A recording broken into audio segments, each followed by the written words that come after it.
வணக்கம். கோயம்புத்தூர் வீரகேரளத்துலங்க 65 லட்சத்தில் 2 போர்ஷன் வீடு சேல்ஸுக்கு போட்டிருக்கோம். வடக்கு கிழக்கு கார்னர் ப்ராப்பர்ட்டிங்க. வீடு கட்டி 5 வருஷம் ஆச்சு. ஃபுல்லாக டெவலப்பான ரெசிடென்சியல் ஏரியாவில் இருக்குதுங்க. வீரகேரளம் கோயிலிருந்து ஜஸ்ட் வாக்கபிள் டிஸ்டன்ஸ். இது போர்ட்டிக்கோங்க. மேக்ஸிமம் ஒரு 3 வண்டி நிப்பாட்டிக்கலாம். 2 தண்ணி தொட்டி இருக்குது, ஒரு போர்வெல் கனெக்ஷன் இருக்குது, ஒரு காமன் டாய்லெட் இருக்குது. இது செப்பரேட்டாக ஒரு 16க்கு 14 பெரிய ஒரு ரூம் கொடுத்துருக்குறாங்க.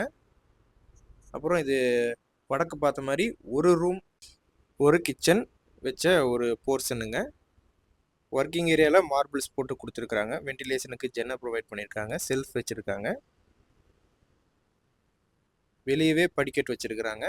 மேலே ஒரு 2 பெட்ரூமில் ஒரு போர்ஷன் இருக்குது. டோட்டலாக 2 போர்ஷன் வீடுங்க. வடக்கு பார்த்த மாதிரி சைட்டு வடக்கு கிழக்கு கார்னர். மேலே இருக்கிற போர்ஷன் வீட்டுக்கு ஃப்ளோரிங் டைல்ஸில் கொடுத்துருக்குறாங்க. ஒர்க்கிங் ஏரியாவில் மார்பிள்ஸ் போட்டு கொடுத்துருக்காங்க. அது போக சிம்னி ப்ரொவைட் பண்ணியிருக்காங்க. இந்த பெட்ரூம் ஒரு 10க்கு 10 வித் அட்டாச்டு பாத்ரூமோட வந்துருங்க. வீரகேரளம் ஜங்ஷன்லேருந்து ஜஸ்ட் வாக்கபிள் டிஸ்டன்ஸ்லேயே வந்துடுதுங்க. ப்ராப்பர்ட்டிக்கு ஒரு 70% லோன் பண்ணி தரலாம். நீங்கள் டெனண்ட்டுக்கு ஆள் வைக்கிறீங்கன்னா எப்படியும் 2 போர்ஷன் சேர்ந்து உங்களுக்கு ஒரு 20,000 பக்கம் ரெண்ட் இன்கம் வரும்.